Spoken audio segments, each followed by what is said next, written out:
ప్రజలకు అత్యుత్తమ వైద్య సేవలు అందించడంలో ముందుండాల్సిన రిమ్స్ ఆసుపత్రిలో అనేక సమస్యలు తిష్టవేసినా పట్టించుకోకపోవడం తగదని బీజేవైఎం జిల్లా అధ్యక్షులు బొమ్మన విజయ్ తెలిపారు. కడప రిమ్స్ ను బీజేవైఎం నాయకులు పరిశీలించి సమస్యలు తెలుసుకోవడంతో పాటు రోగులతో మాట్లాడి ఇబ్బందులను అడిగి తెలుసుకున్నారు.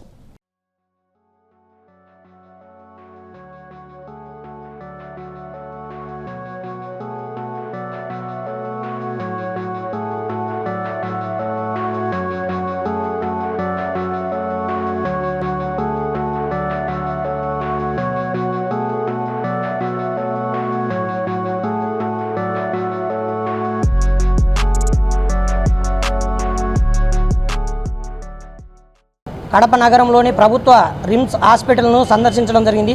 బీజేవైఎం బీజేపీ యూత్ వింగ్ తరపున ఈరోజు గవర్నమెంట్ హాస్పిటల్ను పరిశీలించడం జరిగింది. ఇక్కడ పరిశీలనకు వచ్చిన మీడియా వారి సమక్షంలోనే మేము పలు సమస్యలను తెలియజేశాం. ఇక్కడ వికలాంగుల బాత్రూంలో అయితే ఏముంది, లిఫ్ట్లు కానీ వారి పరిశుభ్రత కానీ ప్రతిదీ ఏదైనా కానీ అసలు ప్రతి సమస్య చెప్పుకుంటూ పోతే వందల సార్లు సమస్యలు మా కంటికి కనిపించాయి. కానీ మీడియా వారికి ఒక 10 సమస్యల పైన వివరించాం. అది కూడా ఫస్ట్ ఫ్లోర్లోనే ఇన్ని సమస్యలు ఉన్నాయంటే పైన ఎన్ని సమస్యలు ఉన్నాయో, పేషెంట్ల వద్ద వెళ్తే ఎన్ని సమస్యలు వస్తాయో ఒకసారి ఆలోచించండి.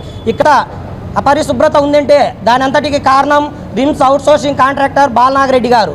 బాలనాగిరెడ్డి గారిని వెంటనే సస్పెండ్ చేయాల్సిందిగా, బాలనాగిరెడ్డి గారి కాంట్రాక్ట్ను రద్దు చేయాల్సిందిగా భారతీయ జనతా యువ మోర్చా తరఫున డిమాండ్ చేస్తున్నా. గత 20 సంవత్సరాలుగా వారసత్వ హక్కులాగా ఇక్కడ ఒకే ఒక వ్యక్తి కాంట్రాక్టు అన్నీ ఏది చూసినా సరే ఇక్కడ నుంచి RM నుంచి అటెండర్ వరకు, సూపరింటెండెంట్ నుంచి స్వీపర్ వరకు, గేటు దగ్గర కానీ అంబులెన్సులు కానీ క్యాంటీన్ కానీ ఏదైనా సరే ఇది గవర్నమెంట్ చెప్తే జరిగేలా లేదు. ఓన్లీ బాలనాగిరెడ్డి గారు చెప్తేనే జరిగేలా ఉంది.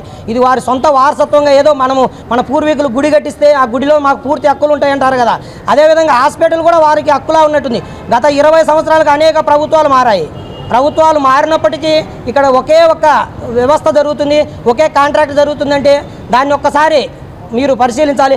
ఇక్కడ జరుగుతున్న అవినీతి పైన కానీ, ఇక్కడ జరుగుతున్న అసౌకర్యాల పైన కానీ, ఇక్కడ కాంట్రాక్ట్ చేస్తున్నటువంటి బాలనాగిరెడ్డి గారి పైన ఈరోజు మా జిల్లా అధ్యక్షుడు శశిభూషణ్ రెడ్డి గారికి తెలియజేసి వెంటనే రాష్ట్ర ఆరోగ్య శాఖ మినిస్టర్ అయినటువంటి, రాష్ట్ర బీజేపీ ఎమ్మెల్యే అయినటువంటి రాష్ట్ర మంత్రి సత్యకుమార్ గారిని కలవడానికి అపాయింట్మెంట్ అడుగుతాం.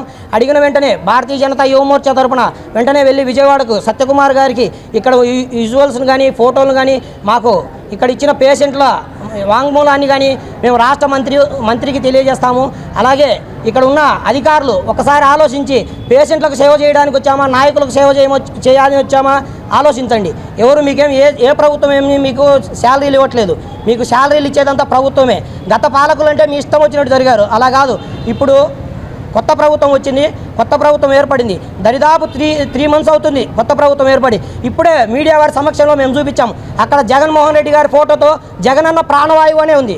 మేము గతంలోనే చెప్పాం, కోవిడ్ సమయంలో ప్రధానమంత్రి గారిని నిధుల ద్వారానే ఇక్కడ ఆక్సిజన్ ప్లాంట్ ఏర్పాటు చేశారు, మరియు ప్రైవేట్ వ్యక్తుల ఫండ్స్తో ఏర్పాటు చేశారు. దీనికి జగన్మోహన్ రెడ్డి గారితో ఎటువంటి సంబంధం లేదని మేము అప్పుడే చెప్పాం. కానీ ఎలక్షన్ అయిపోయిన తర్వాత సీఎం గారు ప్రమాణ స్వీకారం చేశారు, మంత్రులు ప్రమాణ స్వీకారం చేశారు. 3 మంత్స్ అయింది. కానీ ఇప్పటికి కూడా మీడియా వారి సమక్షంలో మేము చూపించాము అక్కడ విజువల్. అక్కడ జగనన్న ప్రాణవాయువు ఉంది అంటే ఒకసారి అర్థం చేసుకోండి. రిమ్స్ హాస్పిటల్ని ఎవరు పరిపాలిస్తున్నారు, రిమ్స్ హాస్పిటల్కి ఎవరు సీఎంగా భావిస్తున్నారో ఆలోచించండి. రిమ్స్ హాస్పిటల్లో ఉండే అధికారులకు ఏమి కళ్ళు కప్పారా, కళ్ళు మూసుకుపోయాయా? ఇక్కడ ఎవరు సీఎం గారి ఫోటో కానీ, ఇక్కడ ఎంట్రన్స్లో ఒక హెల్త్ మినిస్టర్ ఫోటో ఎవరు అనేది కానీ ఏదే కానీ లేదు. అంటే వారు ఇప్పటికి కూడా జగన్మోహన్ రెడ్డి గారే సీఎం, జగన్మోహన్ రెడ్డి గారే దీనిని పరిపాలిస్తున్నారు, జగన్మోహన్ రెడ్డి గారే దీనికి ఫండ్స్ ఇస్తున్నారు అన్నట్టు పరిపాలిస్తున్నారు. కాబట్టి దీని అంతటికీ కారణమైనటువంటి అవుట్సోర్సింగ్ కాంట్రాక్టర్ బాలనాగిరెడ్డి గారి పైన చర్యలు తీసుకొని కాంట్రాక్ట్ను రద్దు చేసి ఓపెన్ పద్ధతిలో కాంట్రాక్ట్ ఇచ్చి కొత్త వారికి ఇచ్చి రిమ్స్ యొక్క ఈ జిల్లాలో ఉండేది మనకు ఒకే ఒక్క హాస్పిటల్, ఆ ప్రభుత్వ హాస్పిటల్. అది మన కర్మో తెలియదు, లేకపోతే మంచో తెలియదు, కానీ మన 2 సీఎంలు ఉన్నప్పటికీ కూడా ఒకే హాస్పిటల్ వచ్చింది. ఎవరైనా పేద ప్రజలు రావాలంటే రిమ్స్కి రావాల్సింది. ఇక్కడికి వస్తే డాక్టర్లు ఏదో వాళ్ళ సొత్తులా భావించి వాళ్ళేదో ఉన్నట్టు పదే రిమ్స్ అంటే మేము చెప్తున్నాం కదా, ఏ పేషెంట్ వచ్చినా ఏదో ఒక కారణంతో ఫోన్లు వస్తూనే ఉన్నాయి. రిమ్స్లో అది చూడట్లేదన్నా, ఇది చూడట్లేదన్నా, వాళ్ళు రికమెండేషన్లు పనిచేస్తున్నాయి, వీళ్ళు పనిచేస్తున్నాయి, వైసీపీ వాళ్ళు చెప్తేనే పనిచేస్తున్నాయన్నా వస్తూనే ఉన్నాయి. సరే 1 మంత్ ఇచ్చాం, 2 మంత్స్ ఇచ్చాం, 3rd మంత్ పడింది. 3rd మంత్ తర్వాత దీన్ని ఉపేక్షించేదే లేదు.